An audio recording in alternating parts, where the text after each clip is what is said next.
하나님의 말씀 에베소서 2장의 말씀입니다. 에베소서 2장 10절 한 절 말씀만 봅니다. 우리는 그가 만드신 바라 그리스도 예수 안에서 선한 일을 위하여 지음을 받은 자니 이 일은 하나님이 전에 예비하사 우리로 그 가운데서 행하게 하려 하심이니라. 아멘. 여행을 가신 분들이 참 많은 주간인데 여러분 교회로 걸음을 옮기셔서 더 귀한 곳에 와 계신 줄로 믿습니다. 우리 옆에 분들하고 같이 한번 인사하십시다. 여기가 좋사오니 은혜를 받겠습니다. 같이 한번 인사할까? 여기가 좋사오니. 가정의 달 마지막 주일입니다. 이번 한 달 동안은 가정에서 일어날 수 있는 정서적인 문제들 우리가 생각하고 있죠. 하나님의 말씀으로 해결의 방법들도 좀 찾아보았습니다. 기억하시나요? 첫 번째 주일은 저희 교회 생일이라 교회 비전을 함께 나누는 날이었고, 두 번째 주일 새아버지 그런 제목으로 우리가 말씀을 나누었습니다. 야곱과 그의 아버지 이삭과의 관계, 그리고 야곱과 그의 아들과의 문제, 부모와 자녀 사이에 하나님이 주시는 교훈이 어떤 것인지 살펴보았습니다. 그리고 지난주에는 야곱과 그의 아내들, 특히 레아와 라헬 이 두 사람을 통해서 부부간의 문제도 좀 점검을 했죠. 자, 오늘은 좀 눈을 넓혀서 가정 전체를 한번 살펴봤으면 좋겠어요. 가정은 축복의 장소인 줄로 믿습니다. 그런데 그저 저절로 놔두면 축복의 장소가 되는 게 아닙니다. 이곳에 무엇을 채워야 정말 축복의 곳이 되어지는지 오늘 말씀을 통해 나누어 보려고 합니다. 자, 홀로 있던 아담에게 하와를 이끌어 오신 분은 하나님이셨죠. 아담이 너무너무 결혼이 하고 싶어서 간절히 하나님께 부르짖었더니 하나님이 하와를 주셨다, 뭐 그런 얘기가 아니었습니다.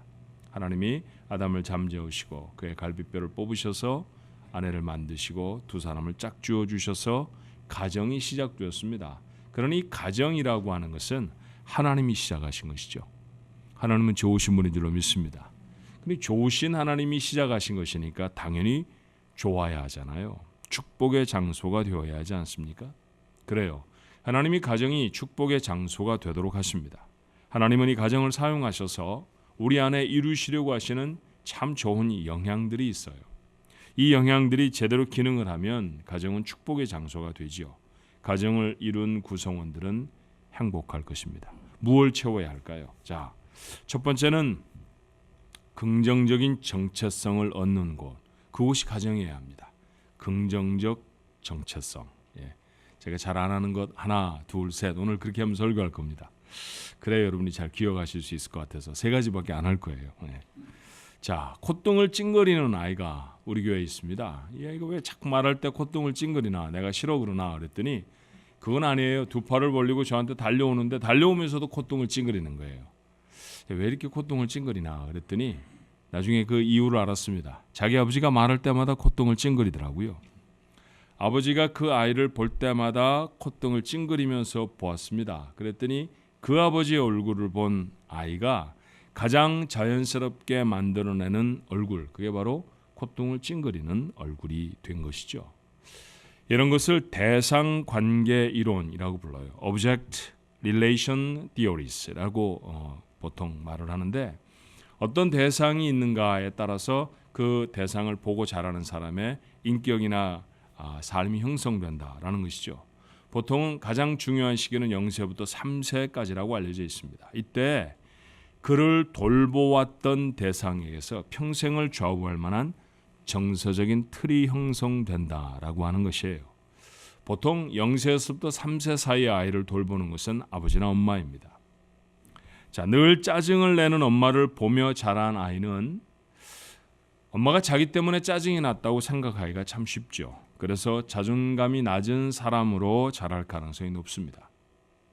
부모의 바르고 필요에 맞는 돌봄을 받고 자라지 못한 아이의 마음은 늘 무엇인가에서 고갈된 결핍의 감정을 갖게 되죠. 뭔가 좀 부족하다는 거예요.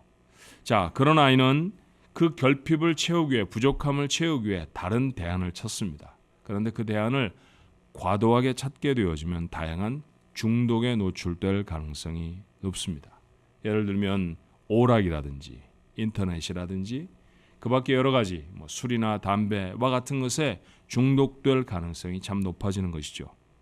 그런데 일관성 있는 반응을 아이에게 보여준다고 하면 잘못됐을 때 그때마다 잘못됐다고 말하고요. 그리고 잘했을 때는 늘 칭찬과 보상이 있다고 하면 잘하는 것에는 이렇게 좋은 일이 따른다라고 하는 것을 어린 시절부터 학습하게 되지 않겠습니까? 자, 보통은 엄마들이 아이들에게 텔레비전 열심히 봐라 이렇게 말하는 엄마는 하나도 없습니다. 그렇죠? 자기는 열심히 보면서. 근데 텔레비전 볼 때마다 야, 넌 또 텔레비전 보니 또 텔레비전 보니 이렇게 잔소리를 하던 엄마가 전화가 왔어요. 그 전화에 막 심취해 있습니다. 그럼 아이가 가서 엄마한테 뭔가를 물어봐요. 그러면 텔레봐. 그러면 엄마가 전화를 받을 때는 텔레비전을 봐도 되는 것이죠. 이렇게 일관성이 없는 모습으로 아이들을 만약 다루게 된다고 하면 그 아이는 무엇이 선한 것인지 무엇이 잘못된 것인지 알 수가 없습니다. 엄마는 늘, 아빠는 늘 변덕장애와 같이 느껴지죠. 그런 아이의 마음속에는 신뢰나 안정감이 자리 잡을 수 없죠. 그러나 그 반대로 언제나 일관성 있게 아이에게 반응해 준다고 하면 아이의 마음에 신뢰가 형성됩니다. 그리고 누군가를 믿을 수 있다는 것은 그 아이가 안정감을 갖게 된다는 것이죠. 이후에 이것은 건강한 신앙을 갖는 참 중요한 토양이 되어줄 수 있습니다. 누군가를 신뢰한다는 것이야말로 신앙의 뿌리가 되기 때문이에요. 자, 잘 아시죠? 이런 내용들을. 그런데 우리나라의 삶이 그렇게 여유가 있는 것이 아니지 않습니까? 삶이 고단에 지쳐 있을 수도 있고 때로는 문제에 시달리기도 하고 예기치 못한 실패를 경험하기도 합니다. 이런 인생이 어떻게 늘 웃을 수 있겠어요? 어떻게 아이들의 필요를 충분히 채워주고 다른 가족들의 요구를 다 들어줄 수 있을까요? 맞다. 우리는 종종 이렇게 어려운 일들을 당한다라고 하는 자책으로 우리가 살아가지 않습니까? 그렇게 우리는 가끔씩 실패를 한답니다. 문제는 말이죠. 실패를 하는 데 있는 게 사실은 아니에요. 다시 일어서지 못하거나 아니면 일어선다 할지라도 너무 늦게 일어서는 게 문제라는 겁니다. 요즘 한국에서는 몇 년 전 침몰한 배를 건져내서 그 안을 수색하느라 참 분주합니다. 지금도 그 배가 기울어져서 가라앉고 있던 모습을 텔레비전 생중계 방송으로 보던 그 안타까움을 잊을 수가 없어요. 제 모자란 생각으로는 저 대단한 풍선이라도 좀 달아매면 배가 좀 안 빠지지 않을까 하는 생각이 들었는데 그런 것은 가능하지 않은가 보죠. 풍선을 한 100개쯤 정말로 큰 풍선 말이에요. 그런 거 달아놓으면 그러면 배가 빠지지 않았을까라는 생각을 지금도 저는 가지고 있습니다. 자, 그렇게 배가 빠져난 다음에 그 배가 왜 침몰했는지에 대해서 분분한 많은 이야기가 있었습니다. 그러면서 우리는 배 아래 평형수라고 하는 물을 싣고 배가 다닌다는 사실을 알게 되어졌죠. 잘 몰랐던 일입니다. 큰 배는 밑에 물을 제법 싣고 다닌다는 것이죠. 그 물이 배를 설계한 대로 적정한 양만큼 채워져 있으면 배가 기울어졌다 해도 배는 제자리로 돌아올 수 있다는 거예요. 그래서 이름 붙여지기를 평형수라고 붙여졌다는 얘기입니다. 문제는 침몰한 그 배는 화물을 많이 실자고 이 평형수를 적정한 만큼 담지 않았다는 것이죠. 결국 배가 기울어졌을 때 그 배는 제자리로 돌아오지 못하고 침몰해 버렸습니다. 인생도 때때로 기울어지지 않습니까? 이런저런 문제와 어려움들을 당하면 인생이 기우뚱할 때가 있어요. 그러나 제자리로 돌아와야 하잖아요. 그대로 침몰해 버릴 수는 없잖아요. 자녀를 키우는데 침몰해 버리고 부부의 관계를 갖는데 침몰해 버린다고 하면 그런 가정을 이끌고 나가는 사람들 그 속에 행복한 삶을 누릴 수 있다는 것, 그거는 불가능한 일일 것입니다. 그러므로 문제와 어려움이 있어서 때때로 인생이 기우뚱거린다 할지라도 제자리로 돌아올 수 있도록 우리 인생 안에도 평형수를 채워야 하죠. 오늘 본문의 말씀은 우리 안에 반드시 담아야 할 평형수가 무엇인지를 소개해요. 2장 10절 전반절의 말씀에 우리는 그가 만드신 바라. 우리는 하나님이 만드신 것입니다. 아무리 인생의 풍파를 만나고 또 어려움을 당한다 할지라도 확인하고 또 확인해야 할 것이 하나 있어요. 그게 뭡니까? 나는 하나님이 만드셨다라는 거예요. 누가 만들었는가 하는 것이 그 물건의 가치를 결정한다는 것을 여러분은 잘 아십니다. 메이드 인 차이나보다도 메이드 인 이태리에 훨씬 더 많은 돈을 지불하는 것을 우리는 당연하다고 생각하지요.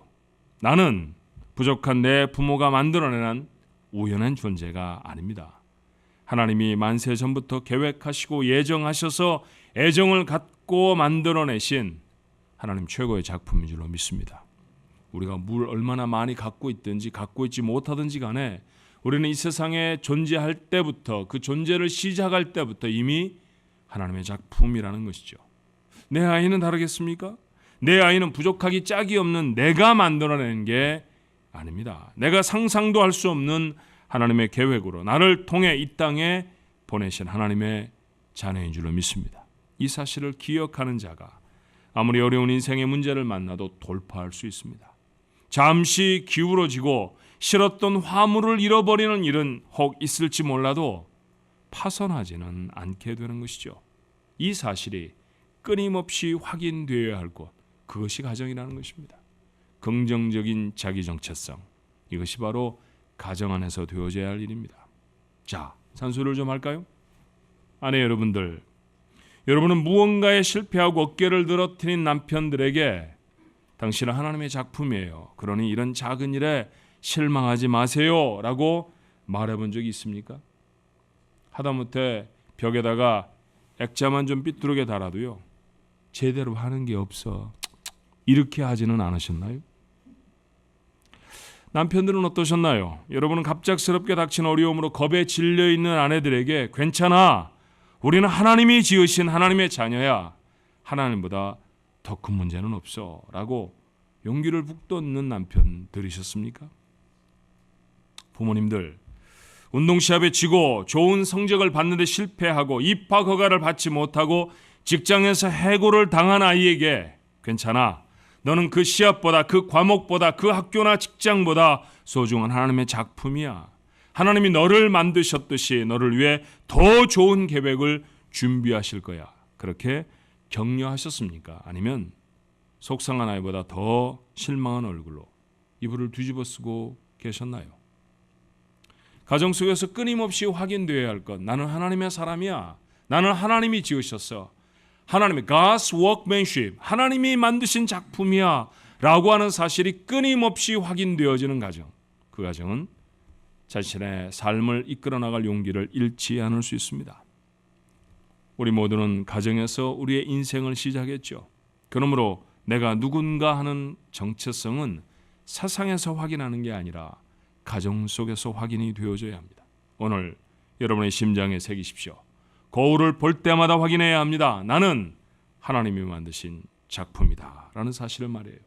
가족이 모일 때마다, 함께하는 자리마다에서 다시 확인하십시오. 우리 가정을 만드신 분은 하나님이시다 라고 하는 사실을 말합니다. 가족이 모일 때마다 나누어야 할 가장 중요한 일, 그건 바로 우리가 하나님의 사람, 하나님의 작품이라는 사실을 확인하고 다시 확인하는 일입니다. 두 번째, 가정은 믿을 만한 공동체가 되어져야 합니다. 몇 년 전에 우리 아이들이 자기 친구들과 함께 캔쿤이라는 데로 휴가를 갔습니다.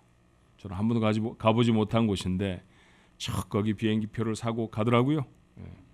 신나서 죽어요 아주. 가서 사진을 보내지 않습니까? 카톡으로 자기 엄마한테 열심히 사진을 보냅니다.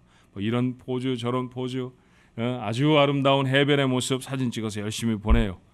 얼굴을 보니까 아주 입이 귀에 걸렸어요. 집에 안 올 요량인 모양입니다. 우리가 답을 하지요. 참 좋겠다, 멋있다, 재미있는 모양이야, 근데 빨리 와, 보고 싶어.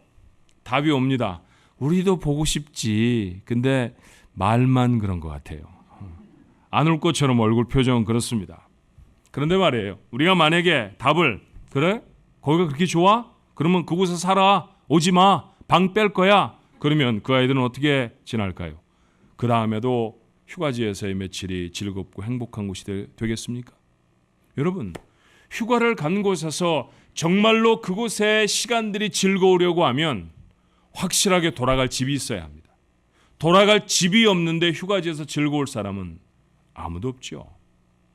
인생이라는 광야 여행을 즐겁게 살아가려고 하면 돌아갈 집이 있어야 합니다. 하나님이 가정을 만드신 이유가 바로 이것 아닐까요? 오늘 본문은 다시 이렇게 말해요. 10절의 말씀에 보니 우리는 그가 만드신 바라 그리스도 예수 안에서. 두 번째로 주목해야 할 말은 그리스도 예수 안에서입니다.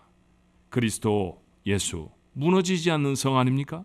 그 안에 있어야 가정은 견고하고 무너지지 않을 수 있을 줄로 믿습니다. 죽을 고비를 수없이 넘기며 복음을 전하였던 바울이 이렇게 말해요.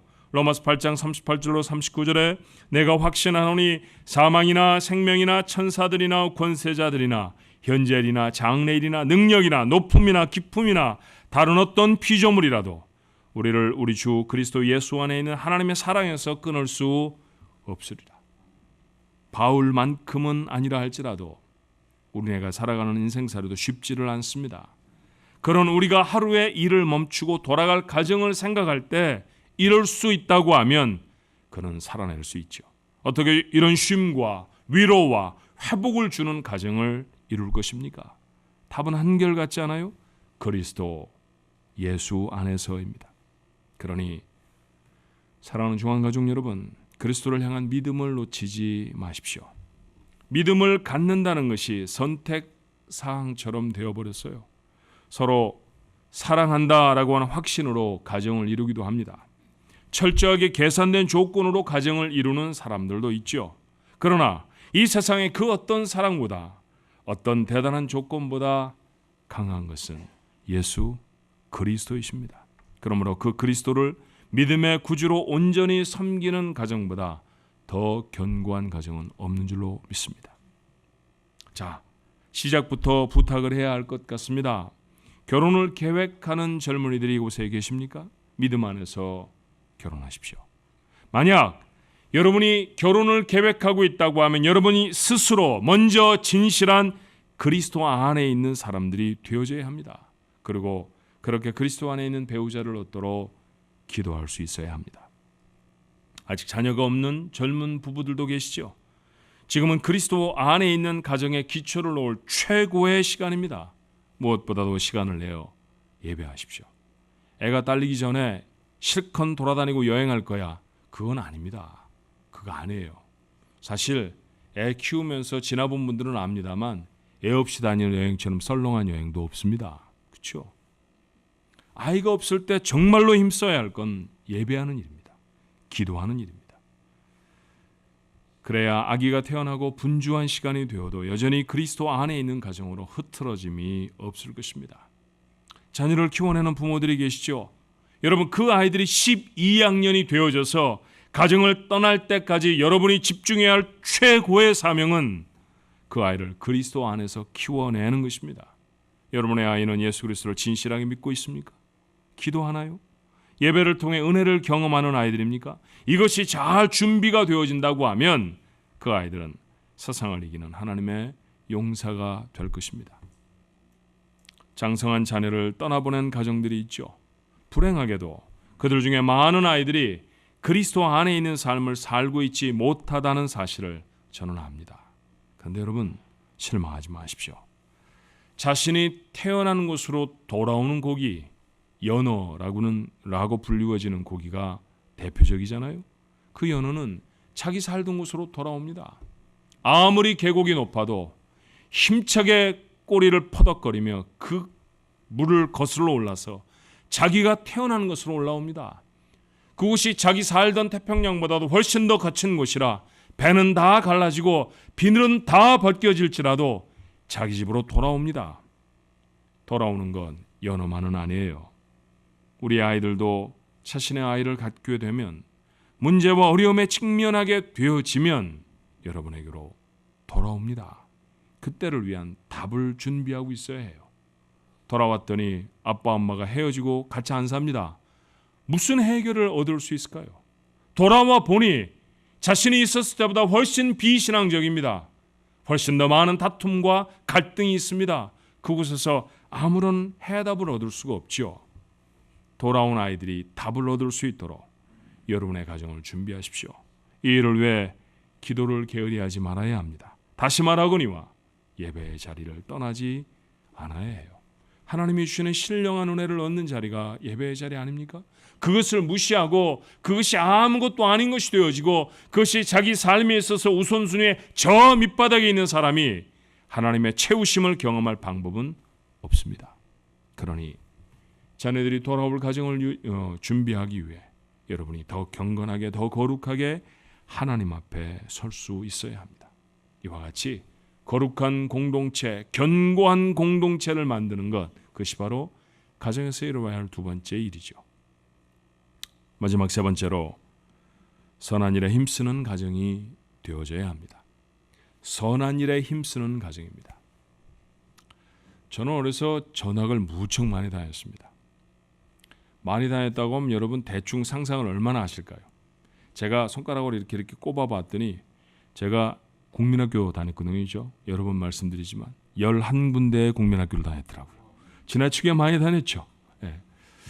옛날에 전학 다니는 거 참 힘들었습니다. 그러니 부산 가면 경상도 말하는 아이들 속에 있어야 되고요. 경상도 말하는 아이들 속에서 열심히 경상도 사투리 배웠다가 서울 오면 또 서울말 잊어버려서 또 힘들어지고 예컨대 이런 거예요.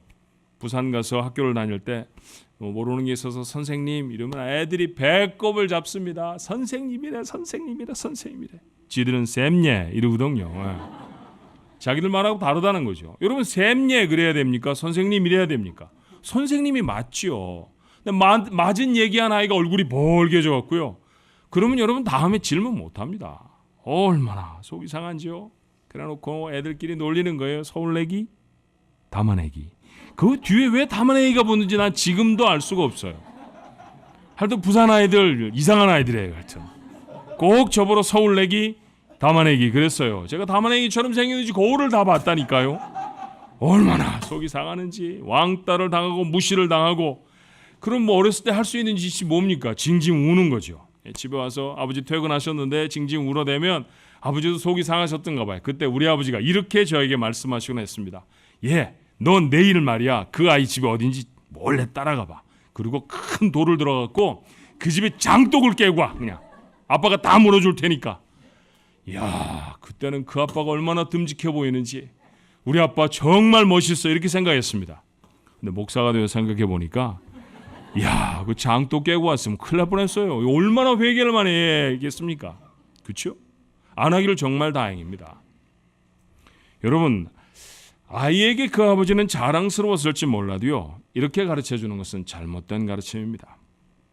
우리가 하나님의 작품이다, 우리가 견고한 예수 그리스도 안에 있는 가정이야 라고 하는 것, 여기까지는 확신입니다. 깨달음이죠. 그런데 참 좋은 가정은 이런 깨달음만으로는 부족해요. 방향을 잡았으면 이제는 나아가야 합니다. 성경은 오늘 그 나아감을 어떻게 교훈하나요? 자, 2장 10절의 마지막 부분을 볼까요? 우리는 그가 만드신 바라 그리스도 예수 안에서 그 다음에 무엇이라고 말합니까? 선한 일을 위하여 지으심을 받은 자라고 말합니다. 그리스도께서 만드셨습니다. 그리스도 안에 있습니다. 무엇을 위해서요? 선한 일을 위해서입니다. 옳습니다. 선한 일을 행하는 가정이 되어야 합니다.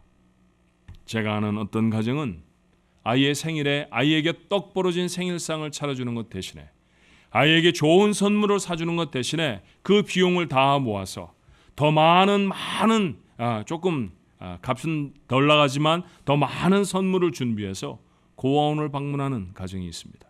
그리고 생일을 맞은 아이가 그 고아, 아버지 엄마를 잃어버린 그 아이들에게 자신의 생일 비용으로 선물을 나눠주도록 몇 년 동안 계속해서 그 일을 이루어내는 그런 가정이 있습니다. 멋진 가정입니다. 이런 가정에서 자라는 아이는 나는 생일에 선물 한 번도 못 받아봤어 라고 말하며 불만으로 자랄까요? 아닙니다. 그 아이는 그런 불만을 가지고 있지 않습니다. 세상과 다른 가치를 가진 아이로 자라납니다. 그런 아이가 세상을 다스립니다. 세상과 달라야 세상을 다스려요. 세상과 똑같으면 지배를 받습니다. 그런데 세상과 다른 아이로 키워내야 합니다. 그래야 세상을 다스리고 세상을 이끌어 나갈 세상의 리더가 될 수 있어요. 여름이면 힘이 들지만 자녀들과 함께 매번 선교 여행에 참여하는 가정도 있습니다. 왜 놀러 가고 싶지 않을까요? 놀러 갈 만한 충분한 경제적인 상황이 되어지는 가정입니다. 그럼에도 불구하고 그들이 여름 동안에 가질 가장 중요한 가족 행사는 선교지를 방문하는 것입니다. 아빠와 함께 땀을 흐릅니다. 엄마와 함께 슬리핑백에 의지해서 불편한 잠을 자지요. 그런 아이의 마음에 내 집을 넘어서 세상을 품는 큰 마음을 준비하게 됩니다. 제일 좋은 옷은 예배 시간에 입고 가도록 가르치는 가정이 있습니다. 그 가정에서 되어지는 그 어떤 일보다 소중한 일은 하나님 앞에 나아가 예배하는 그 예배가 되는 가정이죠. 그런 진실한 예배를 받으시는 하나님, 그 가정을 존귀히 여기실 줄로 믿습니다. 여러분의 가정은 선한 일에 힘쓰는 가정입니까? 하나님은 세상에 푹 파묻혀서 세상에 죄악된 것들도 기회가 되면 할 수 없지 뭐 라고 말하며 감당하는 그런 가정입니까? 선한 일을 위해 살아가는 가정이 되어줄 수 있어야 합니다. 그 가정이 세상에서 하나님의 도우심을 힘입습니다. 하나님을 섬기고 교회를 돌보고 이웃을 섬기는 선한 일을 행하는 가정, 우리 중앙교회 모든 식구들이 이룬 가정이 되기를 소원합니다. 그런 선한 일을 위해 나아가는 가정이 세파에 넘어지지 아니하는 든든한 가정이 될 수 있습니다. 그런 가정에서 배우고 자란 아이들이 자신의 가정을 또 그렇게 선한 일에 힘쓰는 가정으로 세워냅니다. 그런 일이 계속 되어지면 그 가정은 믿음의 명문 가문을 이루게 되는 것이죠. 여러분, 돈이 많은 명문 가문 그런 거 아닙니다. 우리 그런 거 소원하지 않습니다. 그래봐야 몇 대쯤 내려가면 수갑 차고 감옥에 가는 것도 보지 않았습니까? 그렇죠? 우리 텔레비전으로 그거 다 보잖아요. 역사가 우리에게 교훈하고 있지 않습니까? 우리의 눈앞에서 이루어지는 사건들이 우리가 무엇을 위해 살아가야 할까를 교훈하고 있지 않아요? 하나님의 교훈의 말씀은 성경 속에만 있는 것은 아닙니다. 역사의 사건을 통해서도 하나님 우리에게 분명하게 교훈하시죠. 무엇을 이룬 명문 가문이 되시겠습니까? 믿음입니다. 그리스도 안에 있는 견고한 믿음의 가정, 그 가정보다 더 훌륭한 가정은 없습니다. 그런 가정 여러분이 이루십시오. 그런 가정의 식구들로 살아가십시오. 여러분의 삶에 하나님이 기대하시는 놀랍고 큰 행복이 차고 넘치게 될 줄로 믿습니다. 가정 안에 세워져야 할 세 가지, 우리 마음에 담고 우리 가정을 멋진 가정으로 이루어내는 여러분 모두가 되시기를 주님의 이름으로 축원합니다. 기도하십시다. 사랑과 은혜가 많으신 하나님, 오늘도 주의 말씀 앞에 저희들이 마음을 열었습니다. 하나님이 축복으로 우리에게 주신 가정, 긍정적인 정체성을 확인하는 것 되게 해 주옵소서.